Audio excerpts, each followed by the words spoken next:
Well, so Mads, today we are going to be talking about friendship when you have a disability and how things like social media, which can sometimes be painted as, the bad guy, how that's really played a role in some of your closest friendships. So why don't you start us off today? Like, tell me about making friends with MD. Oh, wait, you're going to have to wear headphones because you won't be able to hear her. Hello. Hey, is this Kayleen? Yes. Hey, Kayleen, it's Becky. I'm going to get Maddie in some headphones, and then we'll be good to go. Hey, girl, I can hear you. Well, I can't hear you, but you can hear me, I think. Allegedly. I don't know if you can hear me, actually.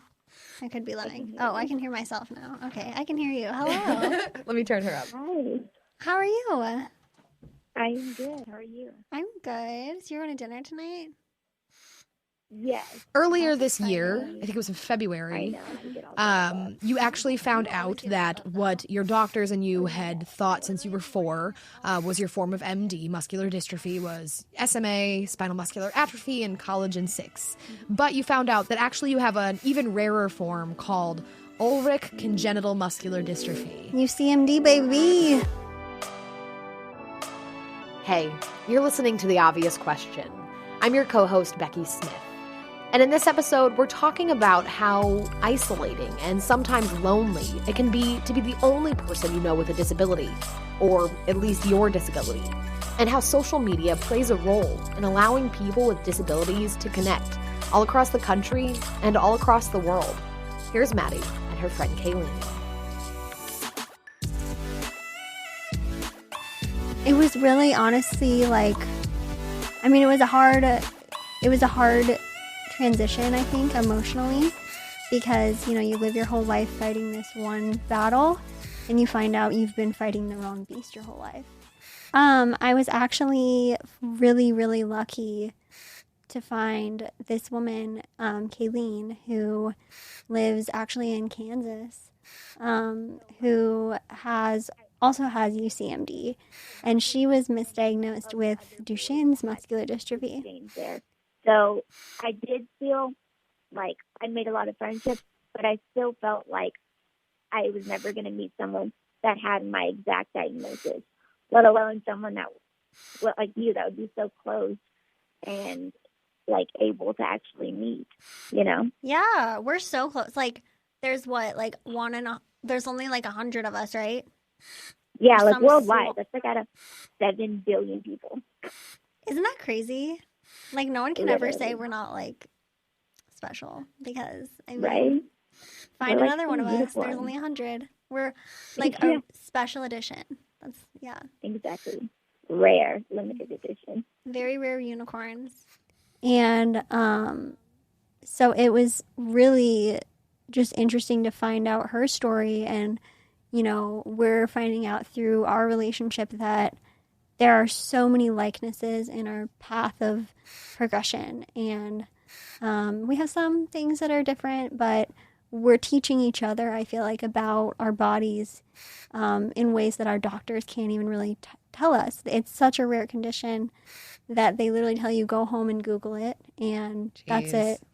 My doctor showed me a pamphlet about it, and that was about all he could really tell me. And it was really, really lonely in that moment, because in the moment where I got that diagnosis, I didn't know anybody that had that. And I went from being a part of this, the SMA community is huge. It's a rare condition as well, but there's more people that have that than what I have now. Thousands of people have SMA. Thousands of people. And it's such a strong community that's been around for such a long time. And there's so many amazing people within it. And so I went from, thinking these are people that they get me. They get what I'm going through. And I find out that all these things that I thought were just individual to me really are just individual to me. And it became very, lonely for a moment. And I had to, I had kind of an identity crisis a little bit, because I went from being such an advocate with this other condition and meeting some of my closest friends that you know, we were able to relate because of this condition. This condition that brought us together is a condition that I don't even have. Right. And so that was really, really just like a weird, I guess, emotional thing for me that I didn't expect. Were there even hashtags? I mean, that sounds silly, but bringing us back to this idea that there were those hashtags that could bring people together, like MDA camp. Were there even hashtags or any kind of shared language that could help you find people who may have had this other condition? Just with Kayleen. That's it. And what is your hashtag for that? Hashtag UCMD. UCMD. But yeah, I remember whenever I came across your account, you are just literally such a talented like makeup artist, not only just like glam makeup, but you do like special effects. Then whenever we talked the first time, it was so cool that we're not just like both into makeup, but we're both into so many of the same things. And I feel like we kind of had like, we have kind of a similar outlook because even though our like experiences are different and individual, they overlap because of like, you know, how we process things and how we were given the wrong diagnosis. And I just never in a million years thought that I would meet anybody that literally understood it, like down to the nerve pain. It's like a different kind of pain that I always felt kind of alone in, because I'm in pain like constantly. And my nerves are just really weird and cause a lot of like constant nerve pain. And it's really difficult some days to even like get out of bed and like, you know, just joint stiffness and stiffness in my body that I just remember people with SMA didn't have the same kind. And I had always kind of wondered, I was like, you know, that's weird. And my doctor would just say like, oh, it's just like unique to your form of SMA because you have different SMA. And so I just kind of thought that was just me. And so finding out, you know, Kayleen and I have identical pain in our right leg, which is so weird. What was it like for you guys? Like, I know Maddie always loves to focus on love stories. So I want to hear what your guys' love story was. And I want to hear what it was like for you guys when you had that first epiphany moment that you shared one of these things, like random things you'd always thought was like 100% just you. I think for me, it was just very much a, oh my gosh, I'm not alone anymore moment. It was something that, you know, I remember one of our conversations, you know, you had said something about being in pain and you're like, but it's okay. Like, and the way that you said it was the way that I talk about my pain. And so I immediately was like, dude, like, you do not have to be like that with me because, like, I know what you're talking about, and I know that you put on a face for everybody that you're fine. And it's because, I mean, nobody can do anything about it. Nobody can affect it and make it any better for us. So we do a lot of, like, oh, it's fine, like, when it's really not fine at all. And so I just wanted you to feel like, you know, I'm a person that you don't have to put on that face for because I'm going to read right through it. I'm going to call you out. Exactly. So, you are definitely like a safe space for me to like, you know, vent those, you know, insecurities or fears or, you know, like whatever. Because I think like in my mind, like I've always, since I have not like a big disabled community, like I've always pictured myself as, you know, like a normal quote unquote. And I just didn't have like enough people to be like, hey, it's okay to like vent these problems. Like it's not making you any less strong. You know what I mean? And things like that. So once we started talking, it was like, wow, I don't feel like I have to hold back the thoughts in my head, like, you know, filter them almost when I'm around like able-bodied people. I feel like I have to put that filter on. So it's like, hey, you can say this, but make sure you don't dive in too deep because you don't want to come off as complaining or, you know, weak or too vulnerable or whatever. So I think when we started talking and just sharing our, like, I call them war stories because it's like we're going to battle every day to, like, survive, basically. And so it was nice to be like, oh, I have the same basically war story pains and, thoughts as you. And so it was nice to have that friendship for sure. Hey, you're listening to The Obvious Question, and I'm your co-host, Becky Smith. So KBIA has some other podcasts you should check out as well, including Show Me the State, hosted by Christopher Husted. This podcast takes a look at myths and lore from Missouri history and figures out how that's still impacting the state today. We also have the True False podcast, which is an in-depth look at documentary film. You can find this and all of our podcasts at kbia.org or wherever you get your podcasts today.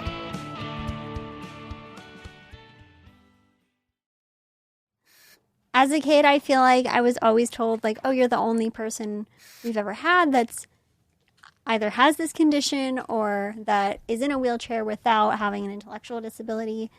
And so often it was really hard to feel like there were people out there that, like, understood what that was like. Mm-hmm. And I grew up and I went to a camp for kids with MD where I met a bunch of people that have, similar conditions. And so that was, like, really the first time in my life that I was like, oh my gosh, like, I'm not alone. And that camp had, like, this magical kind of atmosphere because, just knowing that there's other people that deal with similar challenges was just enough to get me throughout the year. And then as I got older, you graduate from camp when you're 17, and social media. Social media is now like your virtual camp. Literally, truly. And I love it because I don't have to wait till just once a year for social media. It's all the time. But yeah, social media allows you, I think, to show your life through the lens that you design. And it allows people, I feel like, with disabilities to really be seen instead of just looked at because, you get to control the parts of yourself that are shown and the, aspects and angles that you are showing people, which is really helpful in not only being able to define what living with a disability looks like, but it's also, I feel like it allows you to find your own identity because, like, on social media, people more see me for me first. But not only that, certain hashtags and things can link you to other people that, are doing those same things. And one of those people that I've met through social media is my friend Noelle. And I look at her like a little sister because, like, there's so many situations in my life where I wish that I could have gone back and told my little younger and more vulnerable self that, like how to deal with a situation, what to do. Because I was very, going through it at the time, I was very shy and I was very, passive and very... That is just hard to believe. I know. People that know me now, they're like, what? Yeah, I, didn't talk in, high school. I was so shy and, Now you talk so much, we had to create a whole podcast for you. I know. Now I don't shut the fuck up. But you and Noelle talk all the time. You guys FaceTime multiple times a week. Yeah. But, she doesn't live anywhere near us. No, she's actually... New Jersey. New Jersey. Yeah. Which is really awesome because social media allows people that can't necessarily always leave their homes to be able to be social in ways that, I never would have met her had it not been for social media. And there's so many girls around the country and around the world, actually, that, our paths would never have crossed. And I'm just so thankful that there's a way for us to be more social in such an isolating situation. Yeah. And even if we're isolated in the social situations we're in real life, we don't have to be isolated all the time. And I think just knowing that there's one person out there that gets it is enough some days to get you through. Well, so we actually got the opportunity over the summer to go to New York, and we were able to, drum roll, meet up with Noelle and her mom in downtown New York. Mm-hmm. What was that like for you? That was amazing. I literally had butterflies in my stomach. I was so excited. But we're actually going to hear some of this conversation that you guys did in New York in the middle of a busy lobby. So there'll be some background noise. But we're going to hear from Noelle. So before we jump into this interview, Maddie, I want you to give a 45-second, I know it's going to be hard, give us the 45-second primer of who we're going to be hearing from. Who is Noelle to you? Noelle is the kindest heart you will ever meet. She is such a loving person who genuinely just wants to be everyone's friend. She wants to love on you. She wants to build you up. But unfortunately, she doesn't get a lot of people building her. And I don't know why, because immediately upon meeting her, you just want to like put her in your pocket and like take her home with you. Like she's such a kind, supportive, loving friend, and I'm so lucky to get to grow and learn from this little ray of sunshine. Well, let's go ahead and jump in. We'll head back to the summer when you and Noelle met in the big city of New York. Sounds good. Can you talk a little bit about how, because you have a pretty big social media following, you're a little star yourself. It's kind of scary. I don't feel like She's one. bigger than I was when I was your age. Girl, no, you're the queen of everything. I'm not. Not I'm not there yet. I'm like down below. Not even. But can you tell me just a little bit about how people were on social media versus in real life, like after your surgery? Yeah, like a lot of people from my school follow me on Instagram and stuff. And during the surgery, everyone was very supportive. Like, would comment on my posts, like sending you love, like you're so amazing, like really sweet, and it actually really made me feel really good. Like, because so many people commented, but literally I could say only actually 2 of those people who commented out of like a lot, I don't even know how, but a lot actually talked to me or tried to say hello to me in real life. So it was like, social media is good and bad because it connects us to people. Like, it connected me to you, and you know, it's really amazing. But it's also bad because I feel like it's like, oh, well, we could talk through a screen, but we can't talk in real life, you know? So that's kind of like my experience with that. I feel like social media is kind of like where not only people notice us for our disabilities, but like they can finally see a side of us that you don't see at first glance. Mm-hmm. And so for us, it's very empowering.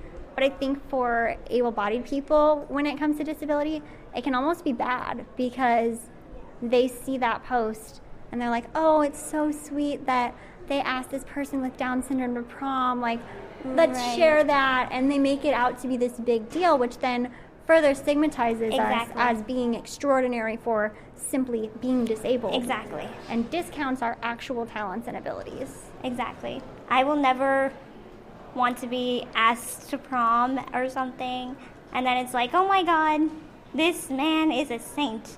Like, everybody praise him. Like, I'm hoping if I do go to prom with someone, let's pray on that. I mean, I'll go by myself too. I'm fine with that.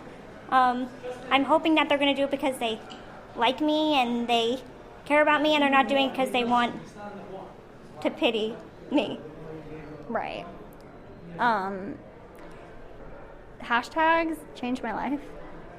Just being able to tag a single photo from my life with the same hashtag that other people used connected me, made my world so much bigger. You know, going up through high school and elementary school and everything, they're always being like, you're the only person that is like this in our school, so we don't know what to do. And then finding that, you know, that story isn't very lonely because there are so many people out there. We just aren't in the same school and we aren't in the same town. And so social media has really helped me to cope with what I have and what I'm dealing with. And, you know, whenever I would have a bad day, and people that are able-bodied are always like, well, you're so strong, like, you can make it, like, I believe in you. And I'm just like, that doesn't mean shit to me. Like, you don't know what I'm going through. You don't know. I'm not really strong right now. I don't have to be strong right now. And so just seeing other people going through similar things and seeing them be badass and rock their style and just keep going too, I'm just like, you know, I can get through this shitty day. It's just a shitty day, like, not a shitty life. And, you know, there's other people out there that do it too. And that's what, like, keeps me going. Because, like, you know, if I give up, then you're going to look at me and be like, well, can I do it? Or like, I don't ever want you to think that. And I don't ever want to see somebody that's like us, you know, not being able to express themselves and do those things. So it's like empowering each other. And it's just been a very cool thing to just be able to be in completely different towns, living completely different lives, but having such a deep, intimate connection.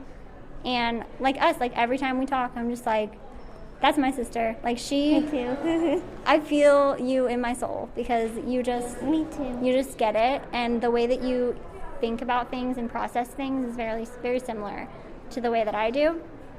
And I was that same shy person. And so like, I get it. And like, I'm just so grateful that social media can play that kind of a role. And, you know, if it's going to be inspiration porn for everybody else, it can be a web to connect all of us, and that's fine. Yeah, for sure. And I feel the same exact way. Like, if having my brother, obviously, like I was saying, made me feel like I wasn't alone, but I still didn't, like, talk to anyone who was in a wheelchair or faced some of the physical struggles that I faced. So when I turned to social media and all of a sudden I became so interested, I'm like, I need to find others. There's others, you know? And then I started to find so many people, and I found you, like, and it's so crazy because I have such a deep connection with you, and I literally have never met you until now. And like, I know you, you know, and like, I had never even seen you in real life, and it's just like, you've helped me through so much that like, and you get it, like every little thing you understand, and like, before I even had to say something, you're saying it. And it's like, yeah, it just feels good because you're always the person I'm turning to when I have a problem or something really exciting or whatever it is. And like, I couldn't imagine if I didn't have social media, because I don't think I would have ever known you. We never would have met at all. Ever. And it's so funny to me whenever not funny to me when you call me with your problems, but it's funny the way that you think about things, because you'll say, oh my gosh, this happened, and I'm freaking out because what if everybody's thinking this? And I hear you say it, and I'm like, that, Noelle, that's not what everybody's thinking, like, it's all fine, but that's the same way that I would have thought about it. Yeah. And so I realize, like, you helped me realize and validate myself, because I realized why people were always saying, like, no, like, don't think about it like that. Yeah. Because I see that in you, and I see, you know, it's just been really nice to be able to be less lonely within a lonely situation. Absolutely. I feel the same way.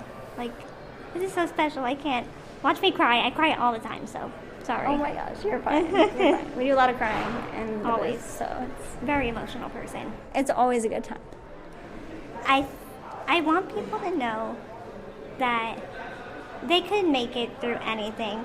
We feel, and I feel a lot, lonely, lost, confused, in a shitty mood, I don't know, but I noticed that I also feel so excited. There's so much in this world to be excited about, and I never want anyone with a disability to feel like they can't do something, because there's so much that we go through that people want to do for us, and I know we need the help, but everybody needs help.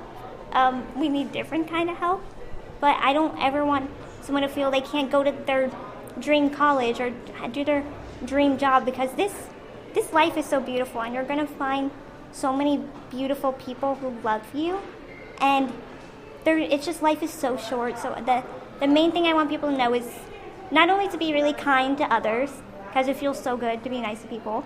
I say this every day. I'm like, be nice, it's the best feeling, but also be nice to yourself, you know, because like, you gotta love yourself, and you gotta treat yourself. You're your own best friend in the end of the day. You have to, you know, tell yourself you're beautiful and you're strong. You could literally make it through the things that you never thought you'd make it through, and when you do make it through that, you feel like a bad bitch. Like, you know what I mean? So I guess that's what I would say. Support for KBIA and for the Obvious Question podcast comes from Kilgore's Medical Pharmacy, locally owned and supporting the community with delivery, a drive-thru, and 3 locations in Columbia and Ashland, and the Sync program for medications. Learn more at kilgoresrx.com. Kilgore's, we make you feel better. There are so many more physical barriers in the world when it comes to existing with a disability, right? It's parking that's not close. It's doors that don't have ramps or don't have elevators or whatever. And so what's it like to have something like social media that takes away that gatekeeping? Honestly, it is life-altering to, like, a lot of people with disabilities, we're often told no, or like we're often canceling on people and often, just deal with things on our own because either people won't understand or they'll get upset that, we're not reliable when it's not us that isn't reliable. It's our bodies. It's our physical world around us that doesn't allow us to be reliable. And so that can be really like emotionally frustrating because, we want to be there for people. We want to be seen just like everybody else, but at the same time explaining all of those individual struggles that able-bodied people don't relate to, they're just going to be like, oh, like, I'm sorry. And then we just feel like, they feel bad for us. Mm-hmm. And so having all those barriers completely eliminated to form a relationship with people and spend time with people is amazing. And like, I don't just talk to people on Skype. I spend hours on Skype. I live on Skype. And I think it's just because all those problems that we aren't able to talk to anyone else about, those build. And having just like this emotion dump where we can just like talk about all those things and really start processing those things together and like vent about things and bitch about stuff and like feel not only heard but like understood is so vital to anyone's mental health. And I don't know where I would be if I didn't know of these other people that are dealing with literally the exact same thing. I would probably be a lot angrier of a person, and I would probably be, I don't know. I don't even like to think about that. I don't even like to imagine myself without these incredible women that have really just helped me through every single step that I thought I couldn't make it through on my own. Well, what else do you want to add about this, Mads? If any parents are out there listening to this, I think that it's really important that, not that you push your kid to be on social media, but that you allow them to explore that outlet of finding friends, because making friends within this life, having a disability is sometimes difficult. I mean, people without disability struggle to make friends sometimes. But when there's all these added barriers, I think letting them go into an environment that is less intimidating, because social media is just kind of, everyone's kind of on it. And letting them read about stuff that they want to read about, and letting them see other people that are thriving and that are doing things is so encouraging, because you don't always see that on TV. You don't always see that in just everyday life. And I think for me, it's helped me to really accept myself and to accept my situation. And, seeing other people that are able to do it gave me this idea that, oh, I can go to college. I can make a life for myself on my own. I'm going to learn about journalism. I'm going to go be a journalist. I'm going to move to New York. I'm going to do all these things that, had I never seen anybody able to do that, I don't know if I would have even thought that that was possible. I wouldn't have made the friends that I've made. I wouldn't be in this really good mental place at the moment, because I wouldn't have the supports that I do. And I would be a lot more probably bitter and cynical and shitty. So.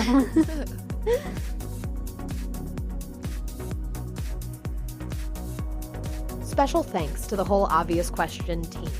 This episode was produced by me. The supervising producers are myself and Aaron Hay. Ryan Muehlner is the managing editor, and Nathan Lawrence takes care of all things social and digital for us. This has been The Obvious Question. I'm Maddie Lawson. And I'm Becky Smith. Thanks so much for listening.